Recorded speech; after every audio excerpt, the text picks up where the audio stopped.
Oi, pessoal, tudo bem? Bem-vindas, bem-vindos aí a mais uma Prosa com Betaglia. Prosa cada vez mais fantástica e trazendo temas extremamente interessantes. E eu tenho minha gratidão, sou muito grato aqui pelas pessoas que caminham, vêm até aqui para enfrentar essa jornada virtual de compartilhar o conhecimento. Magnífico isso. E hoje nós vamos falar sobre lifelong learning, quebra de paradigma na aprendizagem. Um tema fantástico, extremamente atual, muita gente, inclusive no exterior, falando disso, pessoal de educação falando disso, e nós estamos trazendo o tema aqui para a prosa com Betaglia. O lifelong learning, ou aprendizagem ao longo da vida, não é algo novo, como muitos imaginam. O discurso começou a ganhar espaço há cerca de 50 anos atrás, em diferentes locais do mundo e em diferentes organizações. E uma dessas organizações foi nada mais, nada menos que a Unesco. No início da década de 1960, a Unesco, olha bem o que eu falei, 1960, não é realmente alguma coisa atual. Nesse período, a Unesco declarou a educação ao longo da vida como o conceito que direcionaria o seu planejamento educacional, a formulação de políticas e preocupações com o futuro. Um grupo considerável de experts internacionais se formou dentro da organização Unesco. A ideia central dessas pessoas era relançar a escolaridade como uma mera fase constituinte da educação no contexto mais amplo de uma sociedade de aprendizagem. Fantástico isso, né? Dessa forma, ao reconceituar a educação em termos de uma sociedade de aprendizagem, a dimensão ao longo da vida foi incorporada. A partir daí, outros locais além da escola, ou seja, a casa, a igreja, o local de trabalho, o bairro, as mídias sociais, a comunidade, enfim, seriam reconhecidos como locais e instrumentos educativos e relevantes, ou potencialmente educativos. Aqui uma frase de Aristóteles, que tem muito a ver com o tema que nós vamos prosear aqui. A alegria que se tem em pensar e aprender faz-nos pensar e aprender ainda mais. Tema fantástico para uma prosa. E sabe com quem eu vou prosear aqui? Eu estou trazendo e tenho o privilégio de prosear com o Danilo Olegário. Olha só que maravilha! Prosa fantástica nós vamos ter aqui sobre um tema relacionado à educação e que eu gosto muito. Seja bem-vindo, meu caro Danilo. Olá, Bertaglia, tudo bem? Muito obrigado pelo convite, muito obrigado pelo espaço e acho que o tema é muito quente, né? Muito relevante para o que a gente está vivendo agora. Não é à toa que começamos aí a primeira abordagem surge em 1960, mas ele não poderia estar mais atual diante de tudo isso que nós estamos vivendo, né? Diante desse cenário pandêmico, com explosões tecnológicas, com várias críticas e objeções que nós temos aí nos nossos modelos curriculares de aprendizagem. Então, não poderia estar mais feliz aqui do que está batendo essa prosa, né? Porque eu sou do interior, então a prosa para mim é uma coisa muito, muito de raiz, é uma coisa que tem a ver com com o nosso semblante. Então, estou muito feliz de estar aqui. Que bacana, maravilha, fantástico, Danilo. Uma honra, um orgulho tê-lo aqui para poder compartilhar aí os seus conhecimentos.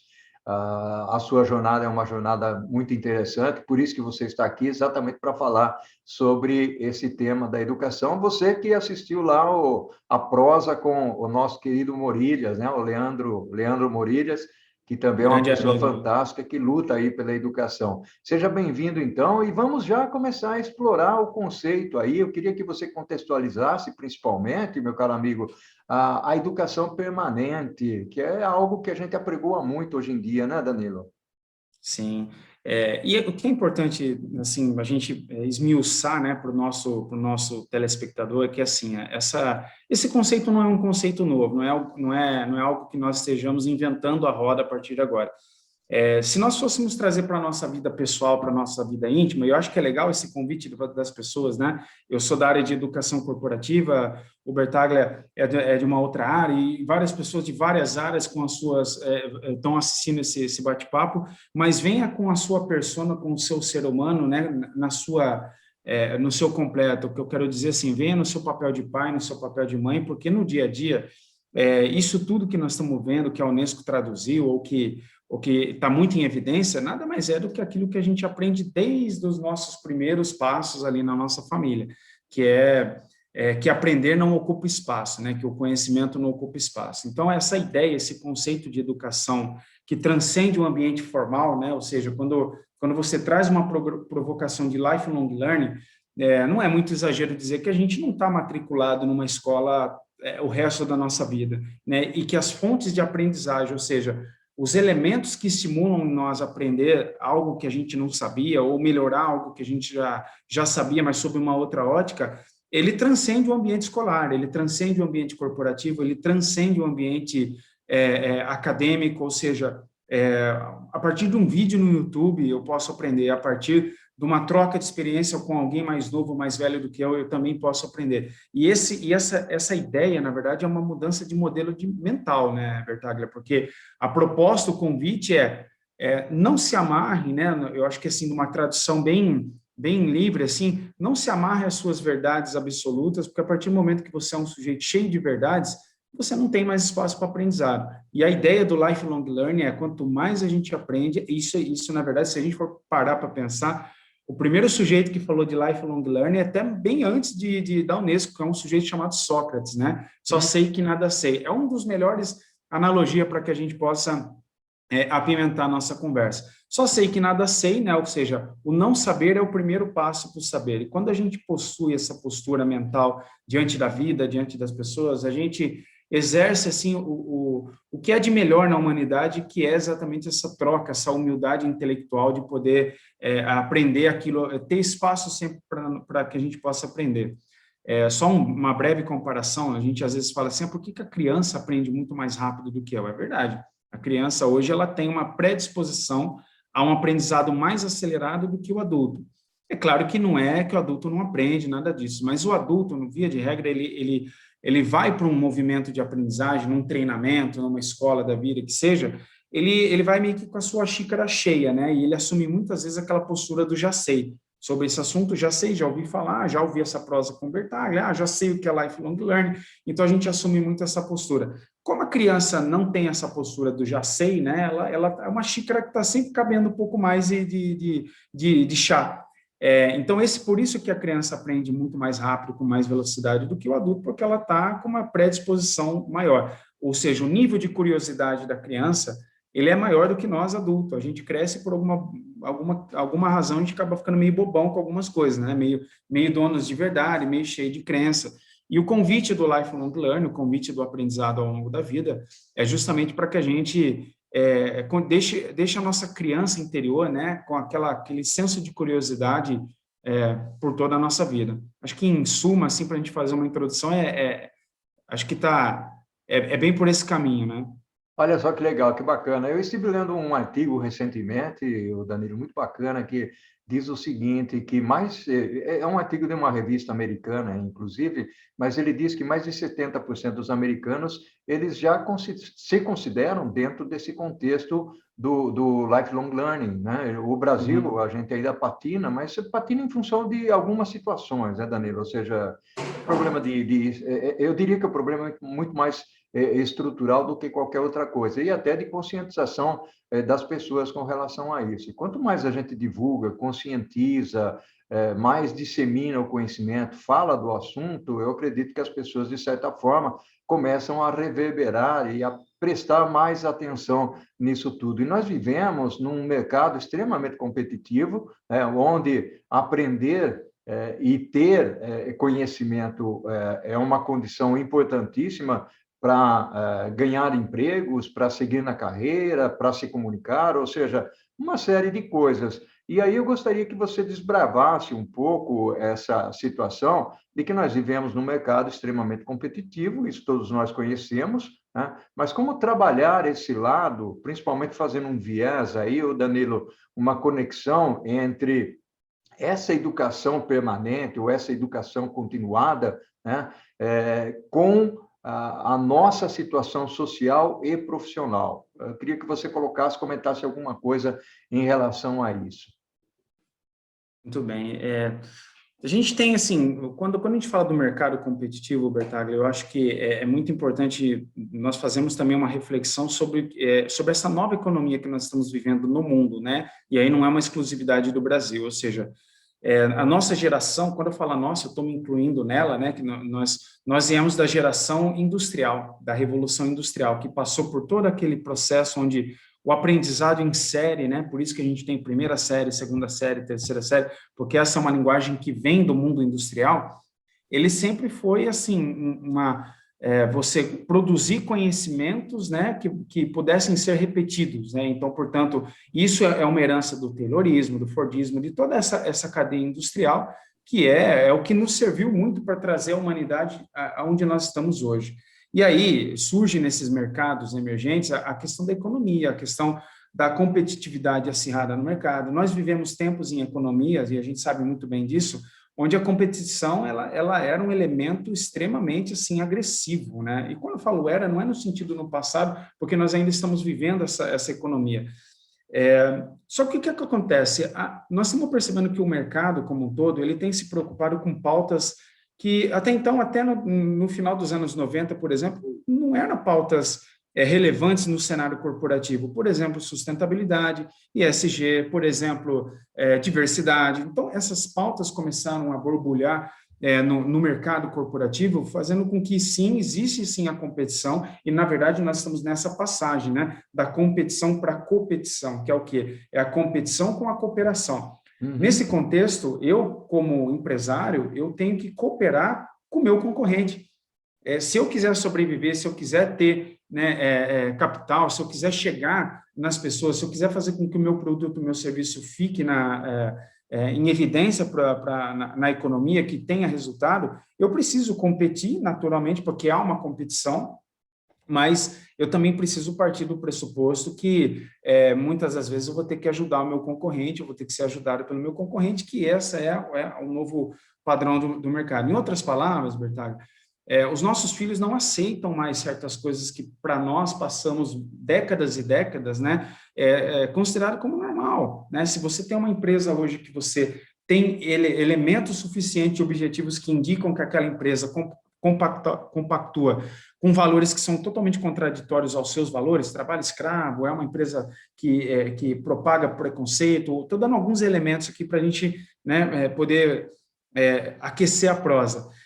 Então, você não compactua com aqueles serviços, até porque isso não é rentável, isso não é mais sustentável dentro do mercado, né? Basta uma figura pública se manifestar ideologicamente de uma forma que contradiz o senso comum, que ela rapidamente perde patrocínio, ela perde marca, ela perde uma série de coisas.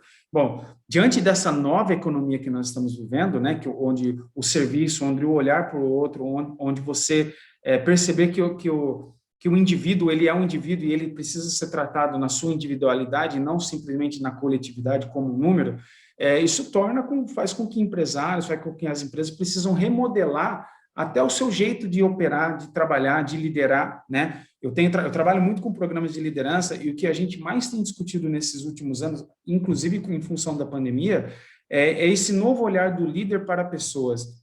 E não é uma pauta nova, é uma pauta que a gente já falava, mas não falava com esse viés, não falava com esse olhar de nova economia. Então, a ideia da educação permanente, né, ela sobrevive, de novo, ela transcende os espaços acadêmicos, porque justamente ela vem para coroar, olha só, talvez esse conceito na década de 60 não fosse um conceito tão relevante, mas dado o cenário que nós estamos vivendo hoje, né, com alguns elementos, eu brinco muito com a ideia da Netflix, né, não dá mais para a gente se comportar da mesma forma. A Netflix, que é um exemplo de uma disrupção totalmente do mercado, ela remodelou as relações sociais. remodelou no sentido que antigamente a gente esperava sexta-feira para alocar uma fita de vídeo na locadora, pegar promoção, pega 3, pague 2, devolve na segunda, e a Netflix vem e ela substitui esse hábito da família tradicional brasileira com outro elemento. Eu sou casado e se eu começo a assistir uma série com a minha esposa e eu ousar avançar um episódio sem que ela esteja junto, isso já é pauta de discussão no casamento. Brincadeiras à parte, mas isso se tornou um viés de relacionamento, né, conjugal, relacionamento social. Então, essa é uma nova economia que nós estamos vivendo. Então, assim, é natural que nós tenhamos que repensar o nosso modus operandi, a nossa forma de olhar para o mercado, olhar para o cenário, que se eu não me encaixar nesse modelo e não entender que há um movimento natural do mercado, eu vou criar as resistências, eu vou criar as minhas verdades diante da minha postura mental, social, psicossocial, que muito provavelmente, vou dar um outro exemplo, olha só o que nós vimos na pandemia, no começo de pandemia, mais precisamente em março do ano passado. Nós vivemos assim o mundo corporativo sempre falou que a oportunidade, a crise vem a oportunidade. Uhum. Mas quando a gente começa a traduzir isso, né, e começa a ver que algumas empresas tentaram se aproveitar dessa fragilidade social que o mundo viveu, não foi só o Brasil, elas se deram muito mal, cara. Empresas que começaram a aumentar o preço do álcool em gel, o preço de produtos visando o lucro somente pelo lucro, elas se deram muito mal. E a gente não precisa nem citar nomes aqui que, né, provavelmente a audiência vai recorrer a alguns exemplos assim de posturas, né, empresariais que realmente revelaram assim uma falta de preocupação com o ser humano, uma falta de empatia, uma falta de responsabilidade com o próximo, de que não cabe mais no mercado competitivo. O que eu quero dizer com isso?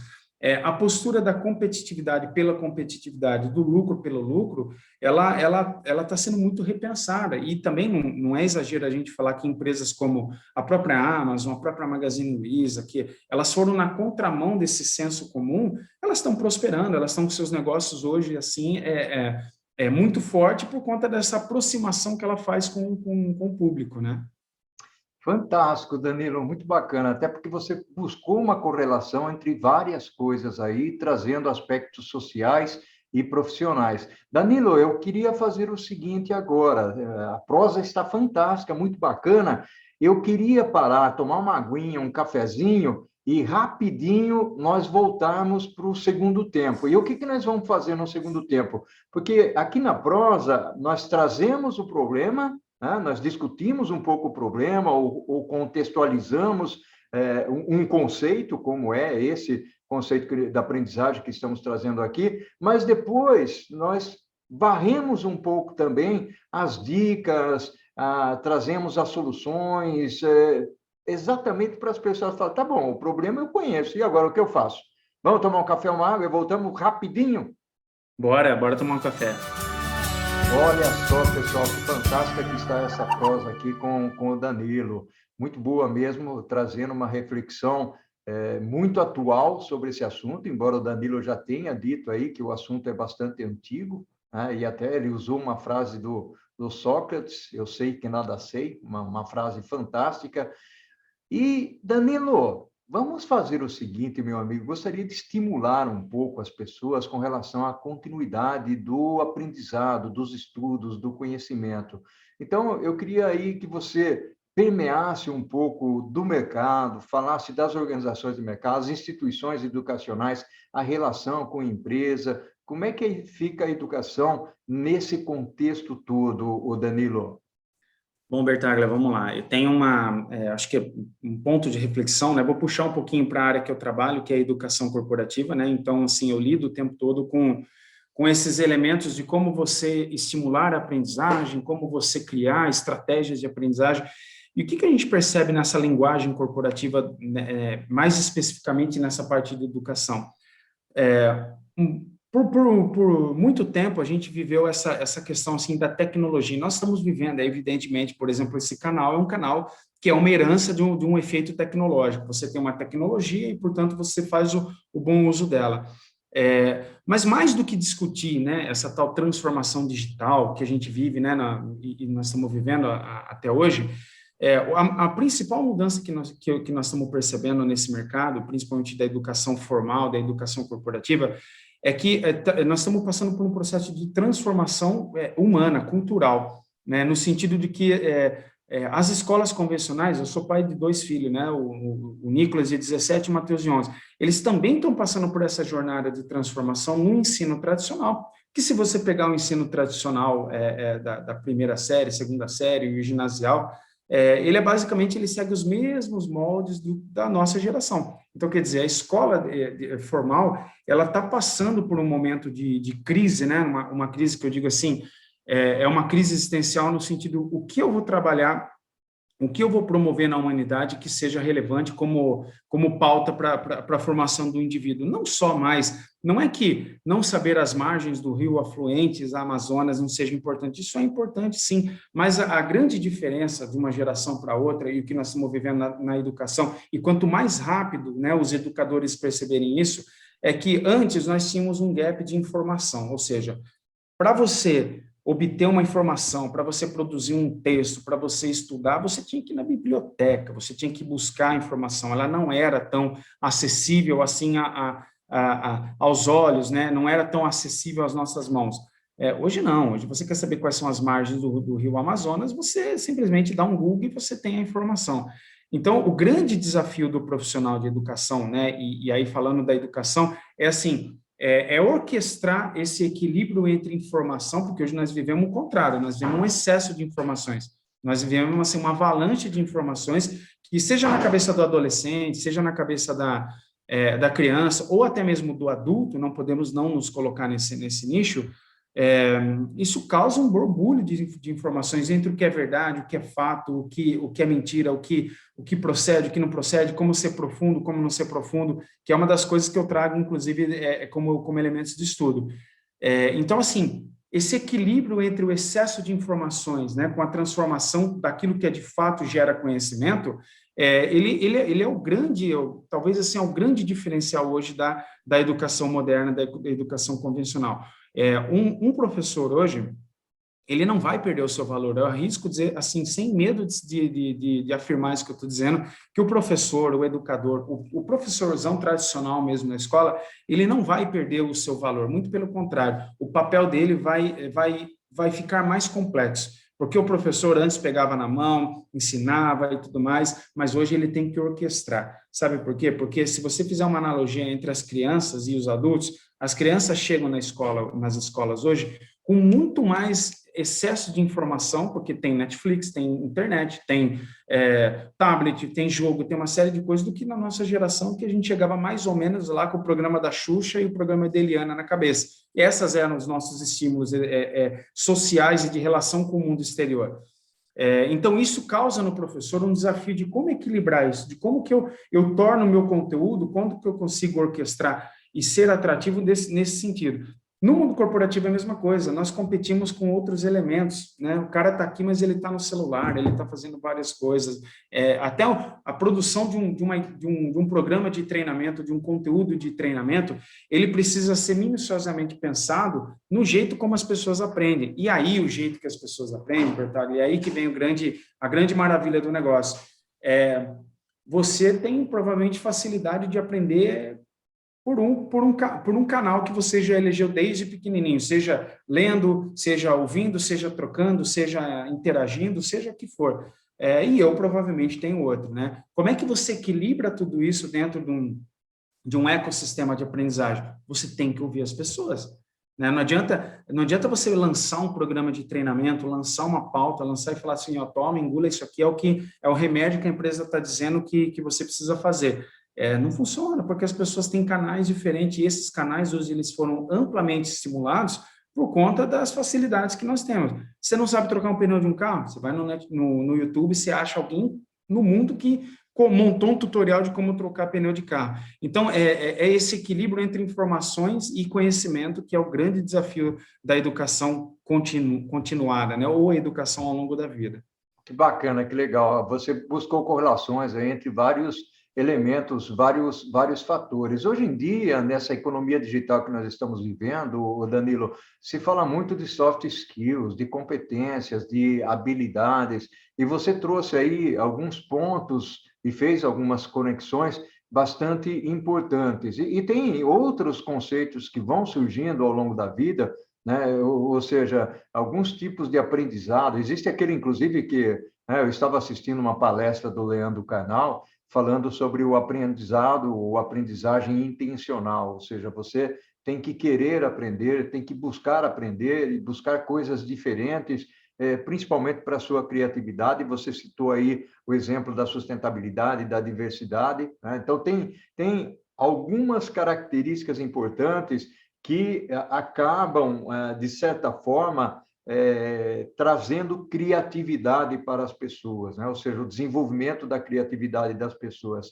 Eu queria que você explorasse um pouquinho, Danilo, aí pela sua experiência, principalmente o aspecto de, por essa aprendizagem, né, como é que eu melhoro as minhas competências e habilidades? Porque tem uma característica importante, ou seja, como é que eu me conscientizo ou qual é a disciplina e a matéria que eu vou buscar para que eu tenha êxito na minha carreira? Essas coisas é que muitas vezes as pessoas não têm noção, ou seja, tá bom, eu entendo isso, eu sei que eu tenho que aprender, mas o que eu tenho que aprender? Né?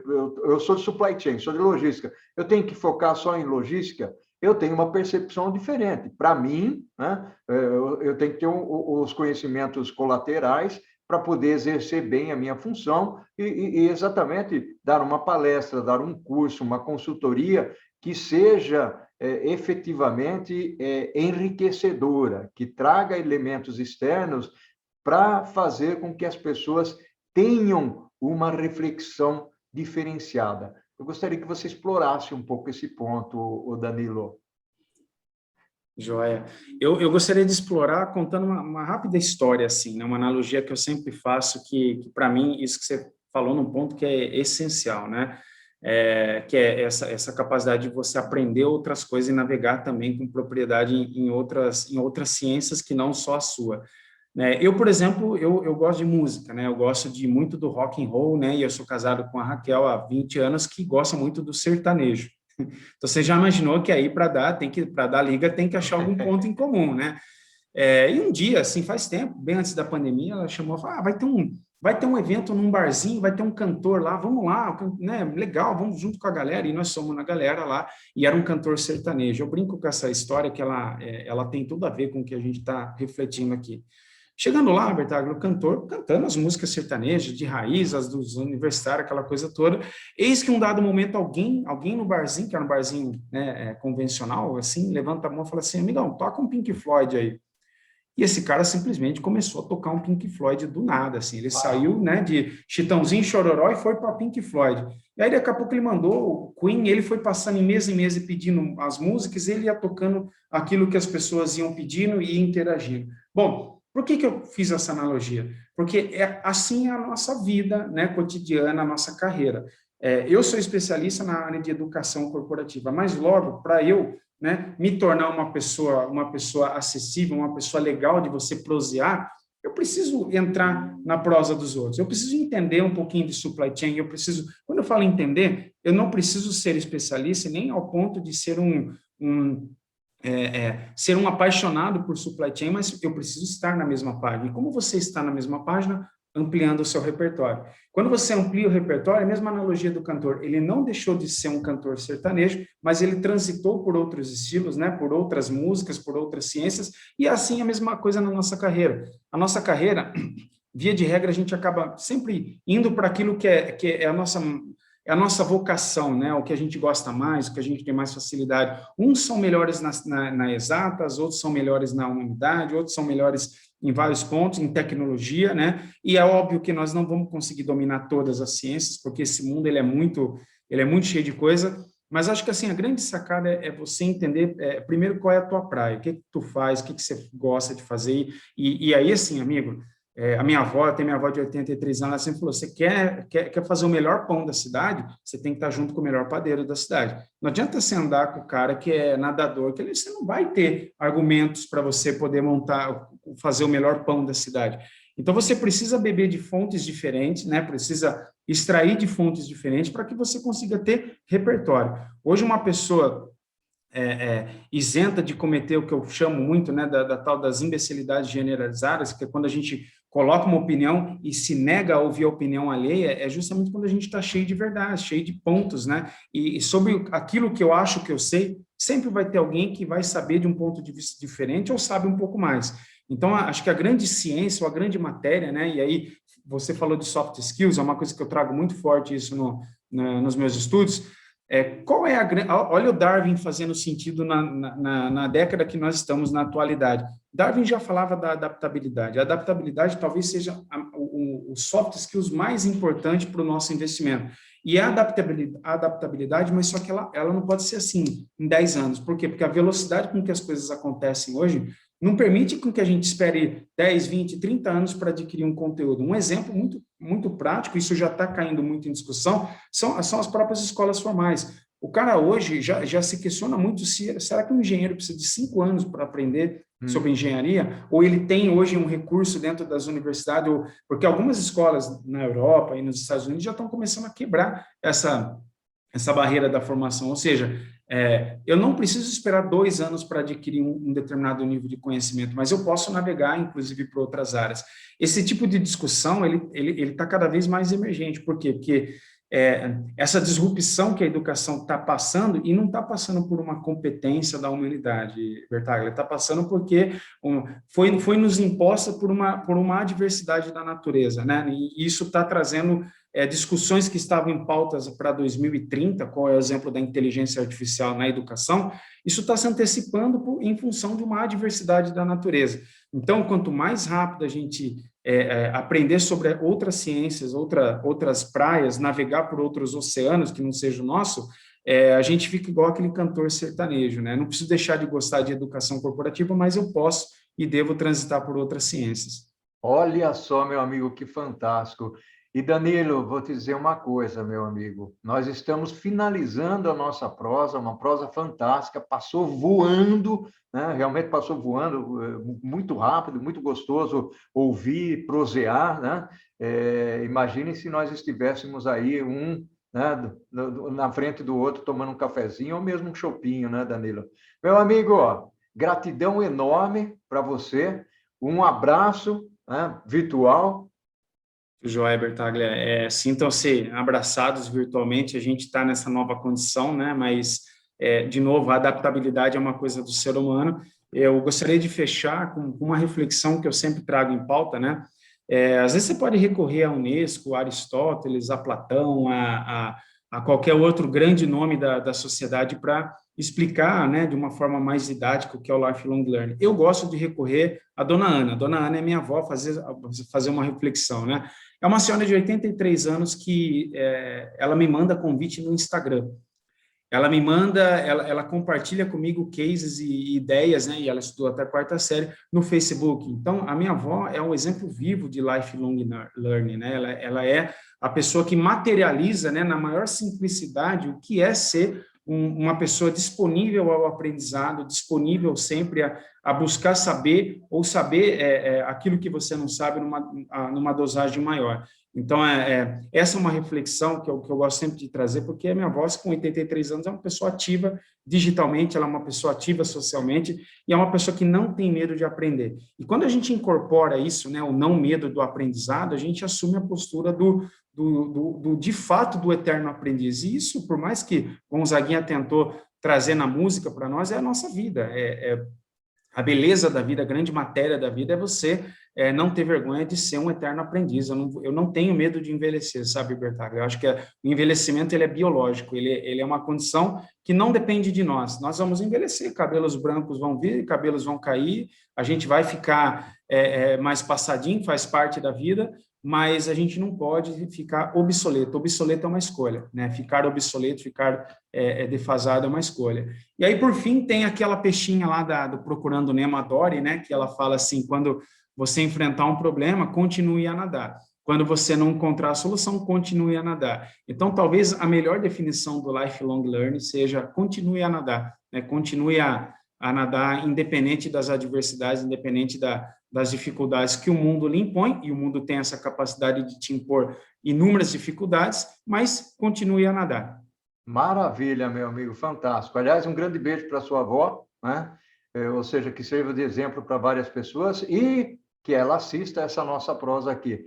Um abração para você, tudo de bom ao infinito e além. E o que nós fazemos em vida ecoa pela eternidade. Danilo, tchau, tudo de Grande bom. abraço, hein? Tudo de bom.